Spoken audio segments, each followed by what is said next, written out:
أعوذ بالله من الشيطان الرجيم.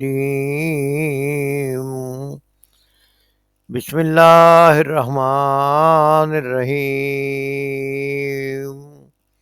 الحج أشهر معلومات.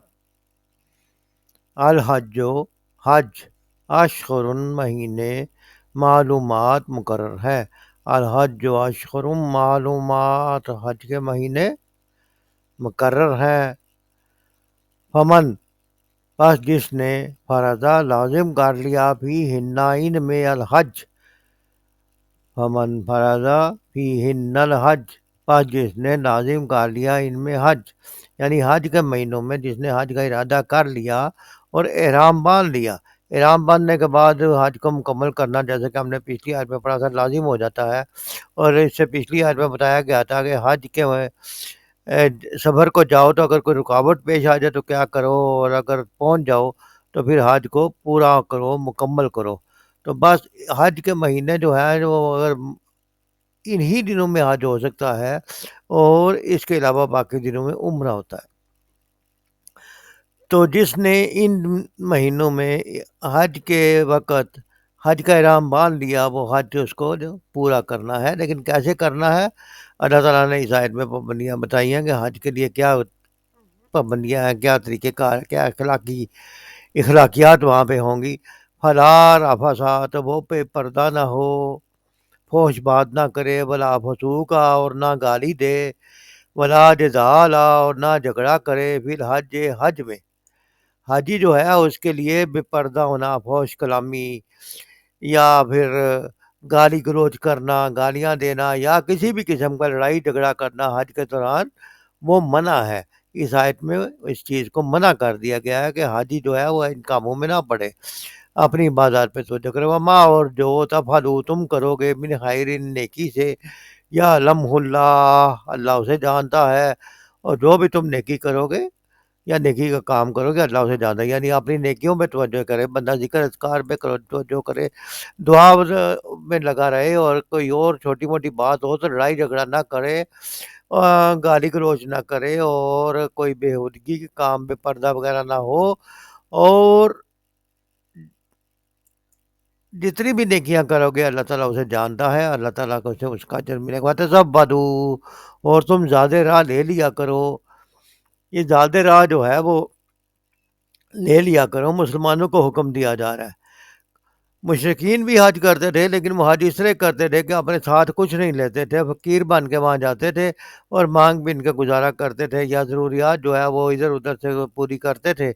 یعنی حاجیوں کو کھانا بھی وہاں پہ کھلایا جاتا تھا، پانی بھی پلایا جاتا تھا، حاجیوں کی خدمت خاطر بھی ہوتی تھی، اور اس کے علاوہ کوئی ضرورت پڑتی تو وہ مانگنے تانگ تانگ کے گزارا کرتے، اور فقیر بن کے حج کرتے تھے. تو کہہ رہے تھے کہ زیادہ راہ جو ہے نیکی دنیا کا سامان ساتھ نہیں لے کے جانا چاہیے. لیکن مسلمانوں کو حکم دیا جا رہا ہے کہ تم اپنا ضروریات کا سامان ساتھ لے کر جاؤ. اور کفار کے اس بات کی نفی کی جا رہی ہے کہ ساتھ دنیا کا سامان لے کے جانا کوئی تقویٰ نہیں ہے. تقویٰ یہ ہے کہ فَإِنَّ، پس بے شک، خیرہ بہتر ہے، زادرہ تقویٰ، بہتر زادرہ کیا ہے؟ تقویٰ. یعنی نیکی اور پرہیزگاری ساتھ لے کے جاؤ. یہ سامان ساتھ لے کے، ضروریات کا سامان ساتھ لے کے نہ جانا، وہاں فقیر بن کے جانا، یہ کوئی طریقہ نہیں ہے. ضروریات کا سامان لے کے جاؤ، زادرہ لے کے جاؤ، لیکن تقویٰ کا اختیار کرو. یہ اصل کے مطلوب ہے. اللہ تعالیٰ کے لیے جو ہے وہ تقویٰ جو ہے وہ قبولیت آپ کی نیکیوں کو بڑھائے گا. وَاتَّقُونِ، اور مجھ سے ڈرو، یا اولی الالباب، اے عقل والو. الحج اشہر معلومات، حج کے مہینے جانے پہچانے ہیں. فمن فرض فیہن الحج فلا رفث ولا فسوق ولا جدال فی الحج.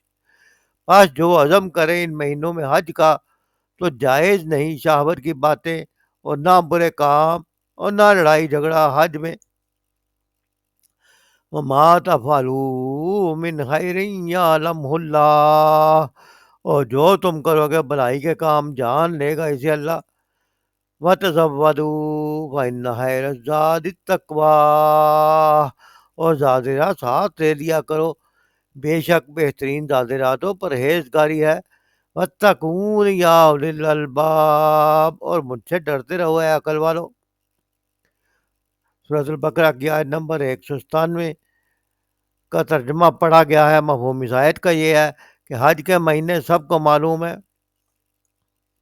جو شخص ان مقرر مہینوں میں حج کی نیت کرے، اسے خبردار رہنا چاہیے کہ حج کے دوران میں اس سے کوئی شہوانی پھیر، کوئی بد عملی، کوئی لڑائی جھگڑے کی بات سرزد نہ ہو۔ جو نیک کام تم کرو گے وہ اللہ کے علم میں ہوگا۔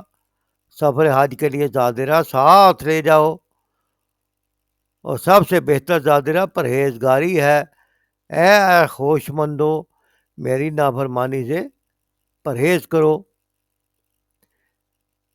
سید ابوالعلا مودودی کی تفسیر میں لکھتے ہیں اپنی تفہیم القرآن میں کہ حج کے دوران میں اس سے کوئی شہوانی پھیر سرزد نہ ہو، یعنی حج کے احرام کی حالت میں اگر میاں بیوی اکٹھے بھی حج کرنے جائیں تو تعلق زن و شو منع ہے، بلکہ ان کے درمیان کوئی ایسی گفتگو بھی نہیں ہونی چاہیے جو رغبت شہوانی پر مبنی ہو، جس کی طرف سے گندے خیالات ذہن میں آئے، یا کسی قسم کے کوئی ایسی سوچ آئے جو کسی ایسی رغبت پیدا کرے جو میاں بیوی کے درمیان بھی جو ہے وہ جائز ہے، لیکن حج کے زمانے میں احرام کی حالت میں جائز نہیں ہے۔ کوئی بد عملی نہ کرے، تمام معصیت کے کام، تمام گناہ کے کام اگرچہ خود ناجائز ہیں، لیکن احرام کی حالت میں یہ بد عملیاں بہت سخت گناہ ہے۔ اور یہ بھی فرمایا کہ کوئی لڑائی جھگڑے کی بات نہ کرے، یعنی کسی کا سامان رکھا ہے، کسی کوئی آ گیا ہے، کوئی سفر میں کسی کا پاؤں آ گیا ہے، کسی نے کسی کی جگہ پہ بیٹھ گیا ہے، یا کسی نے کسی کا کھانا کھا لیا ہے، یا کچھ ایسی چھوٹی موٹی بات جو آپس میں معاشرتی طریقے سے اکٹھے اٹھنے بیٹھنے میں ہو جاتی ہیں، ان میں بھی حتیٰ کہ خادم کو بھی ڈانٹنا تک جائز نہیں ہے، لہذا کوئی لڑائی جھگڑے کی بات نہ کرے۔ اور اللہ تعالیٰ فرماتے ہیں اے خوش مندو، میری نافرمانی سے پرہیز کرو، یعنی جاہلیت کے زمانے میں حج کے لیے زادرہ ساتھ لے کر نکلنے کو ایک دنیا دارانہ فعل سمجھا جاتا تھا، اور ایک مذہبی آدمی سے یہ توقع کی جاتی تھی کہ وہ حج کے لیے گیا ہے تو خدا کے گھر کی طرف دنیا کا سامان لیا بغیر جائے۔ اس آیت میں ان کے اس غلط خیال کی تردید کی گئی ہے، اور انہیں بتایا گیا ہے کہ زیادہ راہ نہ لینا کوئی خوبی نہیں ہے۔ اصل خوبی کیا ہے؟ اصل خوبی خدا کا خوف، جیسے فرمایا بہترین زیادہ راہ تقویٰ ہے، تقویٰ ساتھ لے کے جاؤ۔ اصل خوبی خدا کا خوف ہے، اس کی خلاف ورزی سے، احکام کی خلاف ورزی سے اجتناب ہے، اور زندگی کا پاکیزہ ہونا ہے۔ تو کیا ہے؟ بہترین زیادہ راہ پرہیزگاری ہے۔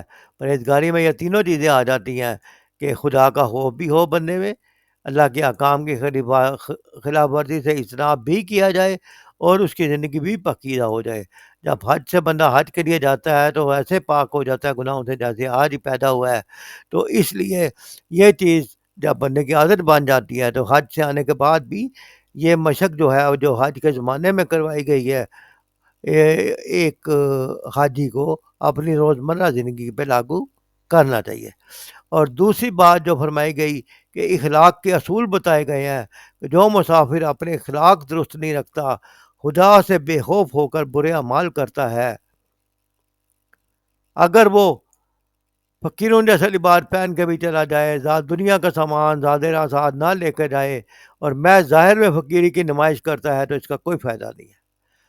خدا اور خلق کی نگاہ میں وہ ذلیل ہوگا، اور اپنے مذہبی کام کی بھی توہین کرے گا جس کے لیے وہ سفر کر رہا ہے، یعنی حج کر رہا ہے، اللہ کی خوشنودی کے لیے جا رہا ہے۔ لیکن اگر اس کے دل میں خدا کا خوف ہو اور اس کے اخلاق بھی درست ہوں تو خدا کے ہاں بھی اس کی عزت ہوگی، اور خلق بھی اس کا احترام کرے گی، چاہے اس کا توشہ دان کھانے سے بھرا ہوا ہو۔ لہٰذا زیادہ سانس لے کے جاؤ، لیکن اپنے اخلاق درست کرو، اللہ کا تقوی اختیار کرو، خدا خوفی پیدا کرو، اس کے احکام کی خلاف ورزی سے اجتناب کرو، بچو، اور اپنی زندگیوں کو پاکیزہ اپناؤ۔ یہی حج کا سبق ہے جو اس آیت میں ہمیں دیا گیا ہے۔ اللہ تعالیٰ میں عمل کی توفیق عطا فرمائے۔ وما علینا الا البلاغ۔